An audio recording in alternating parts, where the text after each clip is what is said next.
Halo, apa kabar semuanya? Semoga kalian semua sehat. Kita akan membahas sebuah alur cerita film terbaru dan masih hangat berjudul The Gardener 2025. Bercerita tentang seorang tukang kebun yang dianggap pegawai rendahan, tapi ternyata dia adalah sosok yang sangat brutal. Oke, tidak usah berlama-lama, bagaimana alur ceritanya? Mari kita saksikan sampai selesai.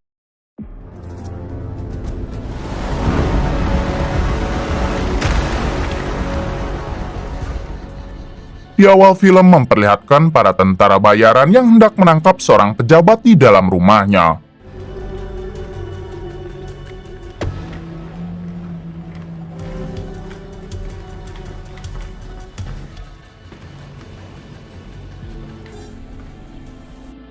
Ini dia si pejabat yang dimaksud bernama Sergei.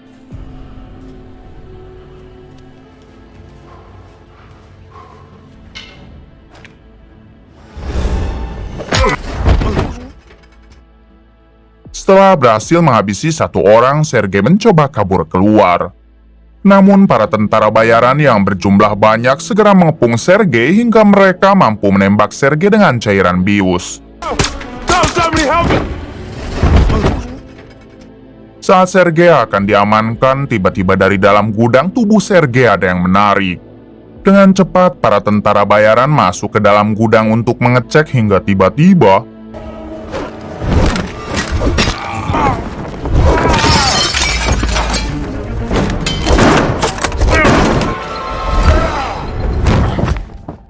diketahui orang yang membrutal ini merupakan tukang kebun yang bekerja di rumah Sergei.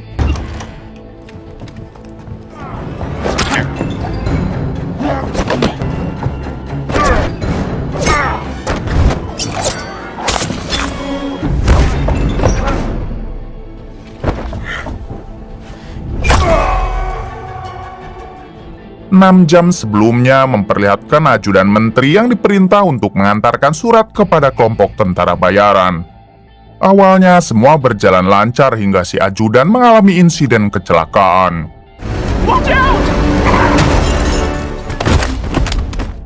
Singkatnya, si ajudan pun langsung ditangani oleh tim medis dan segera dibawa ke rumah sakit.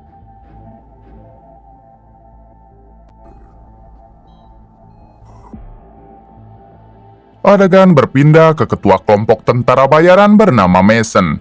Saat itu Mason sedang bersama kedua tangan kanannya dan ia baru mendapat kabar kalau ajudan si menteri mengalami kecelakaan. Diberitahu kalau Mason dan kelompoknya ini mendapat perintah dari si menteri untuk menghabisi 5 orang pejabat yang salah satunya adalah Sergei. Di sisi lain memperlihatkan Sergei yang tengah berbincang bersama istrinya. Di sini si istri mengeluh dengan kelakuan anak sulung mereka yang tidak mau peduli kepada adik kecilnya dan selalu sibuk dengan menyanyikan lagu di taman rumah. Sergei menjawab kalau si sulung masih remaja dan wajar bila dia sulit untuk diatur.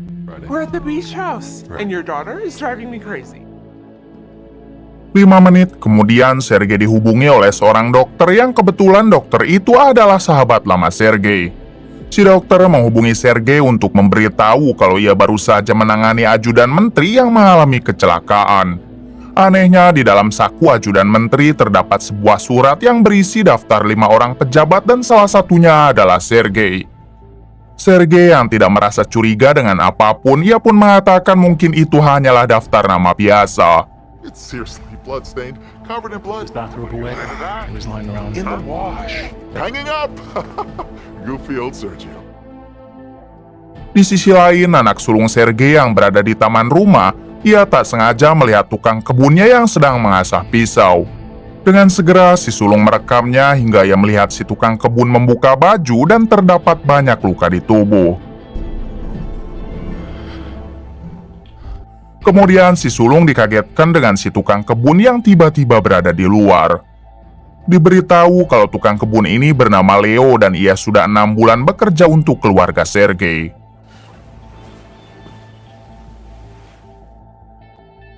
Adegan berpindah kepada dokter yang sebelumnya menghubungi Sergei dan ternyata ia hendak dihabisi oleh Mason serta kedua tangan kanannya. Mason bertanya kepada si dokter mengenai siapa saja yang sudah dikabari perihal daftar nama yang ia temukan.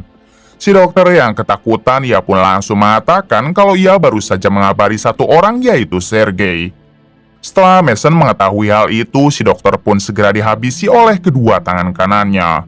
Just go ahead, do it. Oh, hold there. Saat sudah beranjak pulang, Mason menyuruh kedua tangan kanannya agar mereka mengirim pasukan ke rumah Sergei secepat mungkin. Here he is, right on the button. Senator, it's the front. Singkat cerita, pasukan tentara bayaran atau pasukan Mason akhirnya tiba di rumah Sergei. Mereka pun dengan terang-terangan mengepung rumah itu karena kebetulan rumah Sergei berada di tempat terpencil. Pembantu Sergei yang tampak polos, ia pun segera menghampiri mereka, tapi tiba-tiba si pembantu segera ditembak oleh cairan bius. Guys have another thing coming. Private property means no. Kemudian mereka masuk ke dalam dan langsung menembak juga putri sulung Sergei.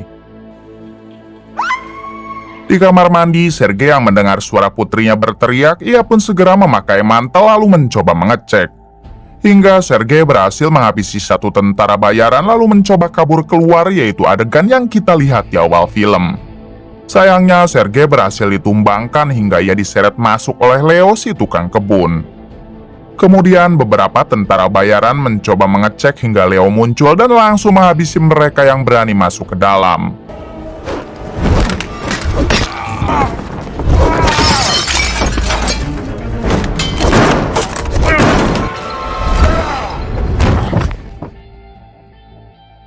Di sisi lain, istri Sergei ternyata sudah berhasil menyembunyikan bayinya dan sekarang ia bersembunyi di balik lemari. Namun sialnya, persembunyian istri Sergei ketahuan hingga ia pun segera mencoba menyerang. Tapi dari belakang ada satu tentara bayaran yang langsung menembak menggunakan cairan bius.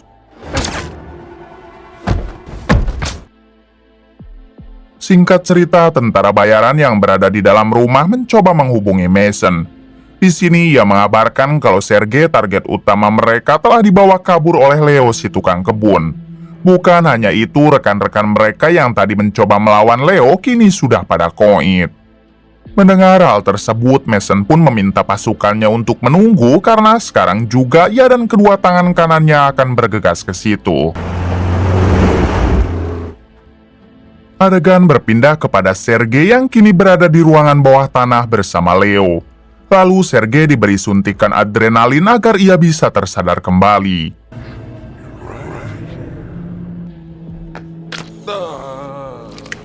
Setelah berhasil sadar, Sergei sangat panik karena anak dan istrinya pasti sudah dihabisi oleh para tentara bayaran. Namun Leo menenangkan Sergei karena para tentara bayaran sepertinya hanya ingin membius keluarga Sergei dan mungkin akan dieksekusi di tempat lain. Kemudian Sergei mencoba menghubungi polisi, tapi sayang jaringan internet di situ sudah disabotase. There's no signal. Where'd the signal go? Tak lama, Mason dan dua tangan kanannya tiba hingga mereka segera masuk ke dalam rumah. I already like this place. Kembali kepada Sergei yang baru teringat dengan perkataan si dokter mengenai dirinya dan 5 pejabat lain yang masuk ke dalam daftar. Sergei akhirnya mengerti jika ia dan pejabat lain adalah kandidat baru yang akan menggantikan si menteri. Untuk itulah si menteri ingin menghabisi Sergei dan 5 pejabat lainnya agar si menteri tidak tergantikan. Setelah tahu apa yang sebenarnya terjadi, Sergei pun memohon kepada Leo agar ia bisa membantu menyelamatkan keluarganya. Tentu saja Leo bersedia membantu dan ia segera menyiapkan persenjataan seadanya.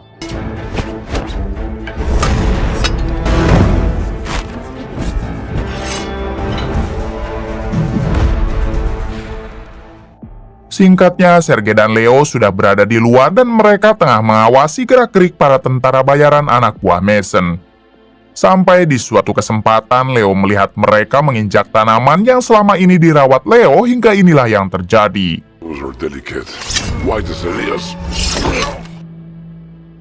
Kemudian Leo juga menarik lagi satu tentara menggunakan tali kawat. Tangan kanan Mason yang menyadari ada yang tidak beres segera mencoba mengecek. Di sini mereka melihat satu kapal boot tengah kabur dan mereka yakin kalau itu adalah Sergei dan Leo. Dengan segera mereka memberitahu Mason dan Mason langsung menyuruh sebagian anak buahnya untuk mengejar. Let's go! Move your ass now! Get on with it! Ternyata semua itu hanyalah pengalihan karena Sergei dan Leo sebenarnya tidak kemana-mana.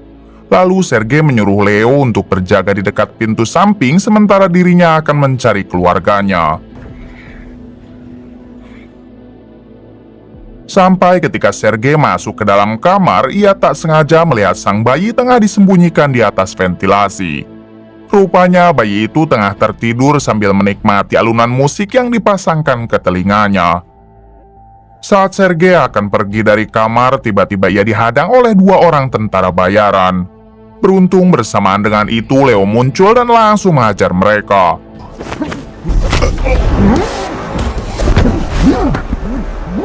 Tak lama, satu tangan kanan Mason masuk ke dalam hingga terjadilah perduelan. Di suatu kesempatan, si tangan kanan malah terkena semprot oleh si bayi lalu disusul dengan lemparan pisau dari Leo.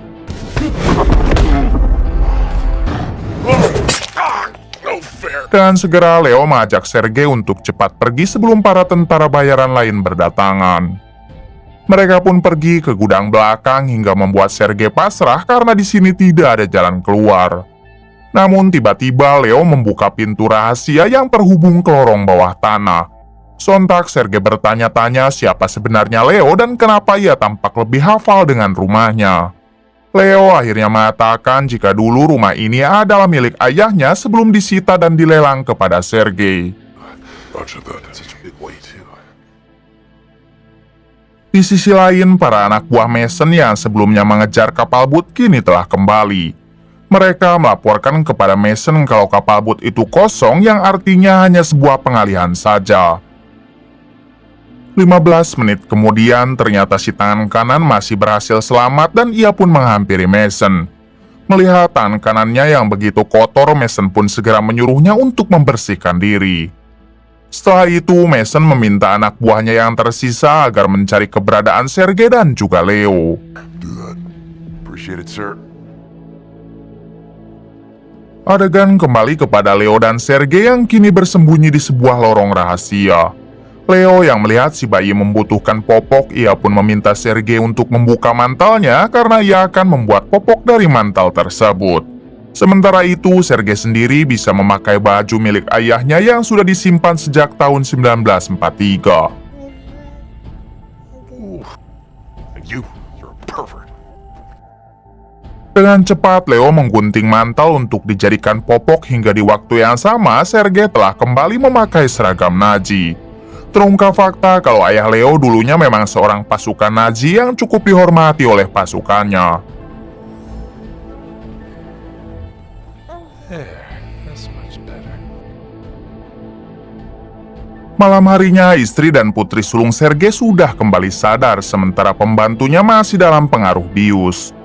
Kemudian Mason dan satu tangan kanannya menghampiri mereka untuk bertanya siapa sebenarnya tukang kebun di rumah ini.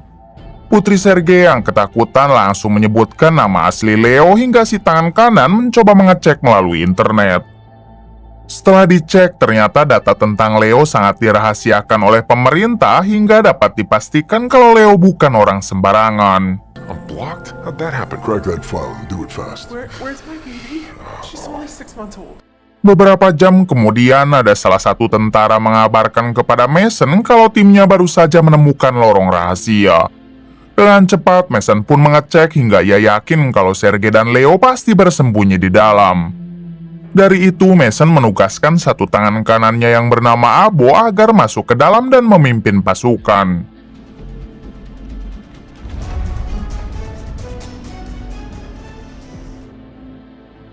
Di sisi lain, Sergei bertanya kepada Leo mengenai siapa sebenarnya Leo. Leo hanya menjawab kalau ia cuma tukang kebun biasa yang sangat menyukai tanaman.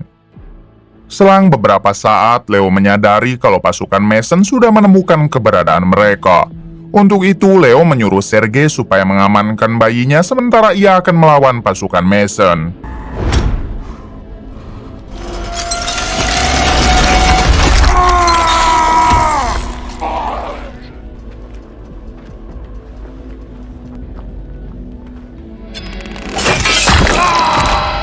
Di suatu kesempatan, Leo berhadapan dengan Abo tangan kanan Mason yang berkepala pelontos.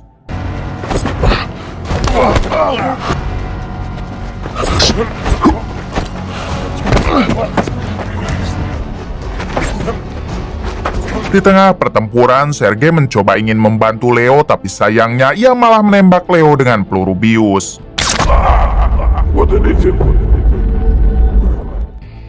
Alhasil, Abo mendekat ke arah Sergei dengan bersiap untuk menghabisinya. Beruntung dengan sisa kesadarannya, Leo mampu kembali menyerang Abo. Setelah berhasil melumpuhkan Abo, Leo segera menyuntikkan cairan adrenalin agar ia bisa lepas dari pengaruh bius.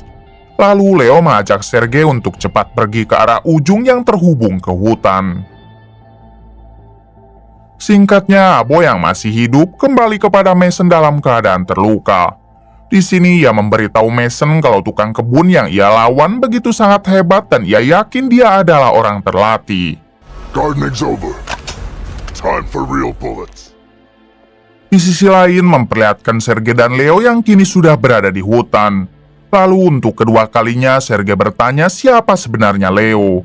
Leo akhirnya memberitahu jika dirinya merupakan mantan pasukan khusus Jerman yang dari kecil hidup bersama pasukan Nazi. Ayahnya adalah kolonel Nazi yang sangat kejam, namun ia dan sang ayah tidak begitu dekat. Mengetahui itu semua, Sergei tampak terkejut dan tidak menyangka kalau tukang kebun yang selama ini ia sepelekan ternyata pasukan khusus serta anak kolonel Nazi. Lalu Sergei yang penasaran bertanya kenapa Leo tidak dekat dengan ayahnya. Leo mengatakan kalau sang ayah adalah orang yang sangat kejam, bahkan ibu Leo sendiri dihabisi oleh sang ayah. It's also the reason that Adegan berpindah kepada Abo dan satu tangan kanan Mason yang tengah menembakkan senjatanya ke atas.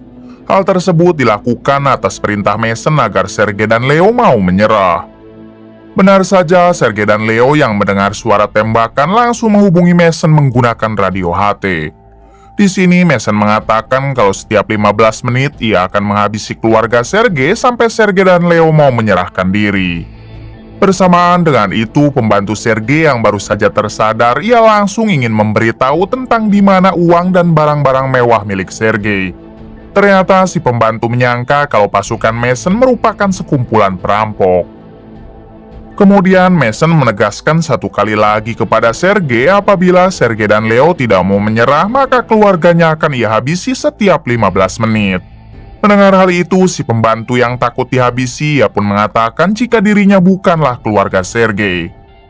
Mason yang kesal dengan tingkah si pembantu, ia pun mencoba mengajaknya keluar, lalu tanpa ragu Mason menghabisinya. Oh, thank you, sir.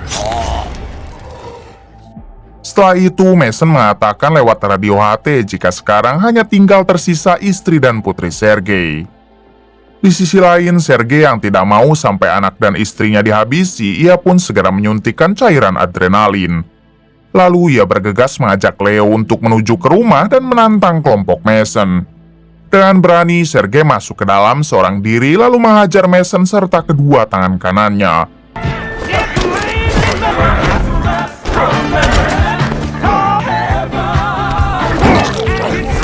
Ternyata semua serangan tadi hanyalah imajinasi Sergei karena faktanya saat ini Sergei masih berada di samping Leo. Di waktu yang sama, Abo memberitahu tangan kanan Mason yang satunya mengenai data Leo yang baru saja ia dapatkan. Sontak Abo dan si tangan kanan satunya sangat kaget setelah mengetahui siapa sebenarnya Leo. Kemudian si tangan kanan menghampiri Mason untuk memberitahukannya hingga Mason ingin mengecek secara langsung. Saat Mason melihat data tentang Leo, Mason tidak peduli lalu menyuruh si tangan kanan untuk berjaga di luar. Singkatnya, saat si tangan kanan berkeliling di area taman, tiba-tiba ready to be true. karena kebetulan Leo sedang menggendong bayi, tampak ia cukup kesulitan melawan si tangan kanan. Sampai di suatu ketika si tangan kanan menodong Leo dan bayinya. Namun beruntung dari arah belakang Sergei muncul lalu menghabisi si tangan kanan. Setelah itu memperlihatkan Sergei dan Leo yang nekat menghampiri Mason. Di sini Leo mengajak Mason untuk berduel dengan tangan kosong sampai di antara mereka ada yang koit. Dengan senang hati, Mason pun menerima tantangan Leo dan terungkap fakta kalau dulunya mereka pernah satu tim di pasukan khusus yang sama. Sebelum berduel, Mason mengatakan kalau dari dulu ia sebenarnya selalu iri kepada Leo karena Leo selalu saja dihormati oleh rekan-rekannya.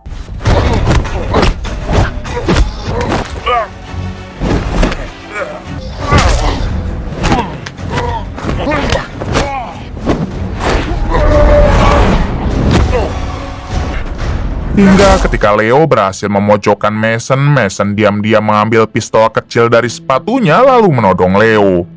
Pada akhirnya Leo pun pasrah dan bersiap untuk dihabisi, tapi tiba-tiba rupanya yang menembak Mason adalah Abo, hingga inilah yang dilakukan Leo kepada Mason.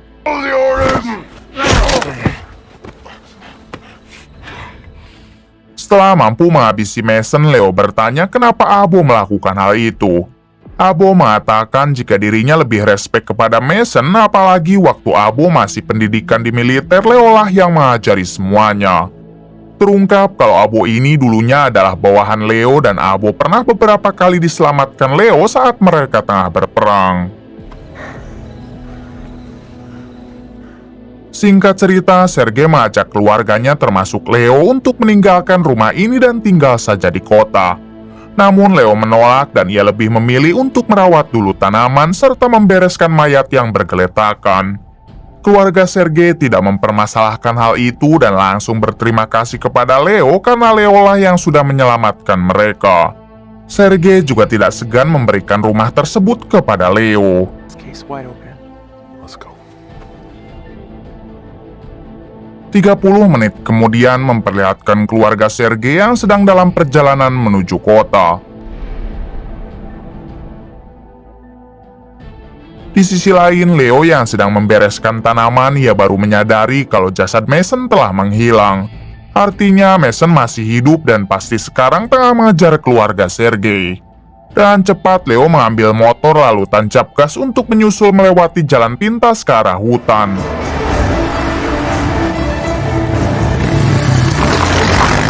Ternyata dugaan Leo benar karena sekarang Mason tengah mengincar keluarga Sergei hingga terjadilah kejar-kejaran. Di tengah pengejaran, Mason hampir saja berhasil menghentikan mobil keluarga Sergei. Tapi untungnya Sergei segera belok ke arah lain.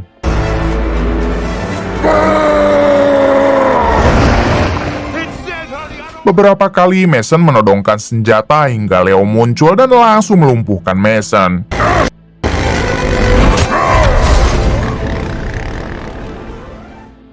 Namun ketika Leo mengecek ke dalam mobilnya, ternyata Mason telah menghilang.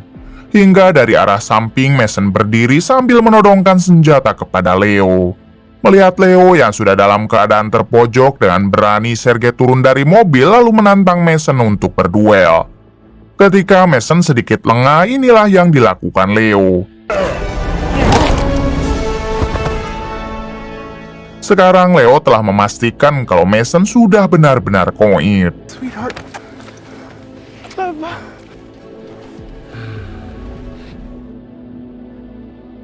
Beberapa hari kemudian memperlihatkan berita di TV yang mengabarkan kalau si menteri yang kemarin mengutus para tentara bayaran kini sudah tertangkap.